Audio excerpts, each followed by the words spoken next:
It's my birthday!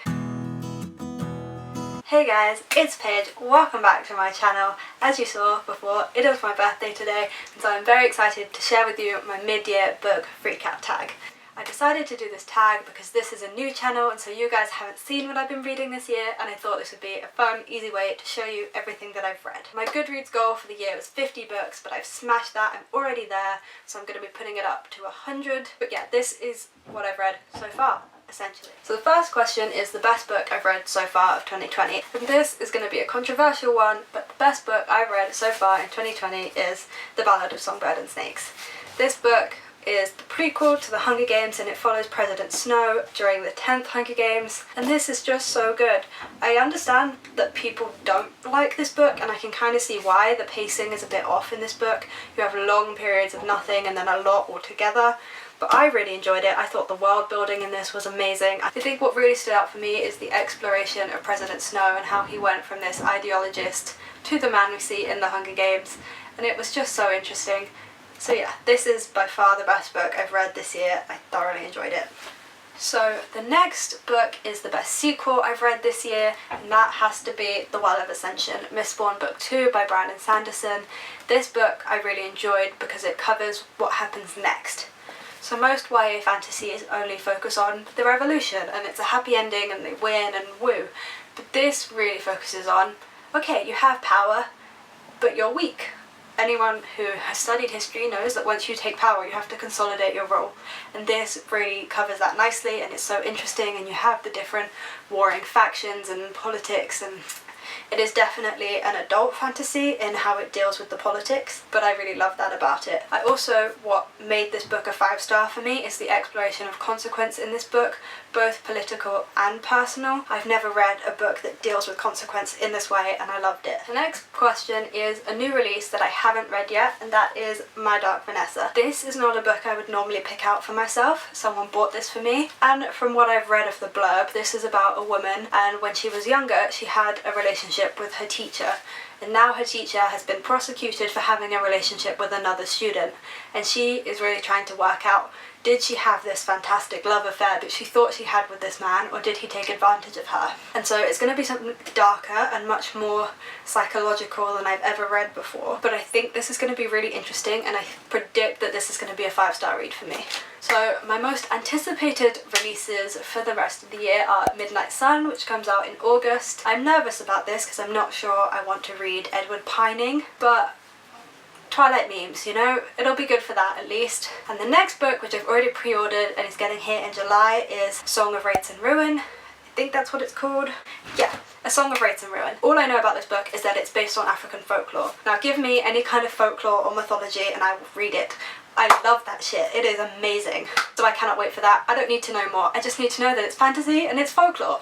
Yes! My biggest disappointment, which I talked about in my last video, so you can go and check that out if you want a more in-depth review of this, and that is Lola and the Boy Next Door by Stephanie Perkins. I think this may have been my fault because I really overhyped this book. I waited a long time in between reading Anna and the French Kiss and this book because I want to drag out this series as long as possible, and I just didn't think this was as good. But maybe that's just because I overhyped it. However, if this is my most disappointing book of the year, then I'd say I'm doing pretty well, because this was still a good book. I still read it in one sitting. It just wasn't as good as Anna for me. My biggest surprise book of the year is The Seven Husbands of Evelyn Hugo by Jenkins Reid. I read this because it was really bigged up on booktube, and it's not something I would really read. I mostly read YA fantasy or YA contemporary. I would say this is a bit more adult, but I really, really enjoyed it. It follows Evelyn Hugo, who is this old Hollywood megastar, and all she's really talked about are the fact that she married 7 times. So this follows her relationship with all of those men, and it has a subplot which I didn't know when I came into this, and I'm really happy that I read it because it diversified my reading habits a little bit, and I really enjoyed it. My favourite new author of the year is not a new author. They are new to me because I am horrifically behind on some of these big booktube books, and that is Leigh Bardugo. I'm currently reading the Shadow and Bone trilogy right now. I'm absolutely obsessed with it, and so Leigh Bardugo has to win this role. It's such a comforting fantasy. It really has those like classic fantasy books that got us into reading that I absolutely adore. I was squealing whilst I read it, like the plot twists and the politics and the romance, it all just came came together for me, and I'm flying through it, and I cannot wait to read the rest of Leigh Bardugo's books if they're like this. And on that note, my new fictional crush is the Darkling. He probably shouldn't be my fictional crush, but upon reading Shadow and Bone, he just is. In Siege and Storm, you know, he gets a bit iffy, but I'm talking Shadow and Bone Darkling. That's where he wins, and I really love him. Prior to the Darkling, for the past 10 years, my biggest fictional crush has been Will Herondale from the Infernal Devices series, so it says a lot that the Darkling has managed to knock Will Herondale off his post as my top literary crush. My newest favourite character is again from a book that I should have read much sooner, and that is Jason Grace from the Heroes of Olympus series. I was nervous to introduce more characters into this universe, but I love him. He's so fun to read about, he's not annoying. Reading from Percy's perspective in this series did get on my nerves a little bit, but from Jason's it was just interesting, and I really like him. Right, here we go again. My camera just decided to stop recording after I'd been talking for about 10 minutes, so that's nice. The next question is, have I read any books this year that have made me cry? The answer is no, and that's weird because I cry quite easily at books, but no, none of them so far have made me cry. For a book so far that has made me happy, I have two choices. This next book I'm disappointed in myself for not reading sooner, and that is Fangirl by Rainbow Rowell. I don't know why it took me so long to get to this, but I'm super excited about it.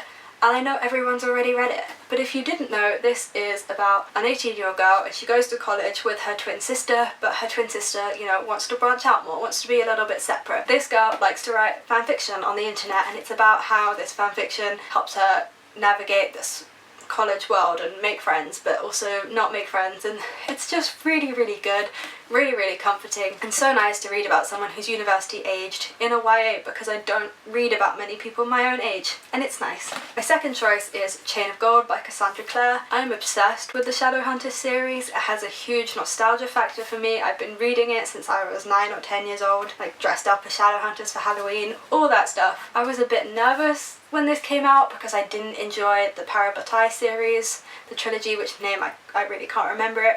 But I thought I would give this a try because my favourite Cassandra Clare series is the Infernal Devices because it's historical, and this is also historical. This is set in Edwardian England. It really did live up to my expectations. Cassandra Clare writes really good and believable reasons why two people can't be together, and it drove me mad, and I fell in love with them, and I fell in love with their relationship, and I want to see it work out. The next question is a favourite book to movie adaptation. I haven't seen any this year because of COVID and everything's been closed, but also I don't really watch that many movies. Of movie adaptations that I've watched this year, none of them are new, but I'd have to say Percy Jackson. Even though that is a terrible adaptation, it's a good movie in its own right, so I'm going to put it on the list. My favourite review that I've written this year, I haven't really written any, but I did write one for Siege and Storm over on my Goodreads. The link is in the description.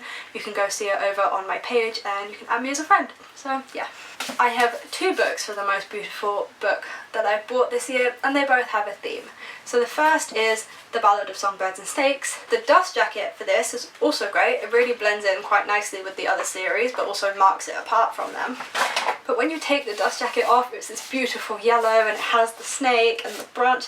I really screamed with excitement when I took the dust jacket off. Apparently I really like yellow books. And so the next book along that theme of yellow books is The Unexpected Everything by Morgan Matson. This dust jacket is also beautiful. It's summery, has a Great Pyrenees on the front, which are dogs that I absolutely adore, but then you take the dust jacket off, it's yellow, and it's a very bright, happy yellow, and I love it. I love yellow. It wins. And so the final question is, what books do I need to read throughout the rest of the year? The answer is all of them. I'm not someone who marks out my books. I don't do TBRs. I just pick up what I'm feeling at the time. In general, I'd like to finish Riordan's bibliography. I'd like to finish Morgan Matson's too. But other than that, I don't really have any plans. And so there you have it. There is my mid-year Freakout tag. I hope you enjoyed this video. I hope there were some books in here that you also read, that you also have comments on. Please comment on them down in the description. I'd love to have a chat with you about the books that I read so far. If you could give this video a like and subscribe. It is my birthday, you know, it's a nice thing to do. And I will see you on Friday for my next video. It goes up at 7 PM UK time. Bye!